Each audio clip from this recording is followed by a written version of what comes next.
Un tweet comme un pavé dans la mare des législatives. Valérie Trierweiler apporte son soutien à Olivier Falorni, le socialiste dissident adversaire de Ségolène Royal à La Rochelle. Celle-ci venait de se prévaloir du soutien de François Hollande, d'où la stupeur provoquée par la prise de position de la compagne du président. Et une aubaine pour la droite, le vaudeville entre à l'Élysée, juge le député Éric Ciotti. Des dizaines de milliers de manifestants à Moscou. L'opposition russe ne s'est pas laissée impressionner par les perquisitions de la veille.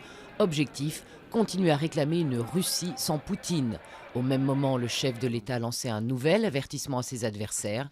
Il ne laissera pas affaiblir la Russie par des troubles sociaux. L'étau se resserre sur Afé. Les chars sont aux portes de la ville bombardée depuis une semaine par l'armée syrienne.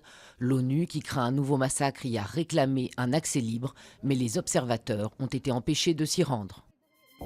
Orelsan relaxé, le rappeur était poursuivi par le mouvement Ni pute ni soumise pour provocation au crime. En cause, une chanson très crue sur la colère d'un jeune homme trompé. Il menaçait sa compagne, entre autres, de l'avorter à l'Opinel. Liberté d'expression artistique, a estimé la justice. Une image de carte postale, mais une réalité plus sombre.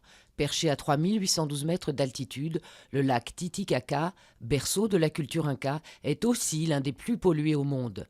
Conséquence, avant les habitants buvaient l'eau du lac, maintenant on ne peut même plus y pêcher.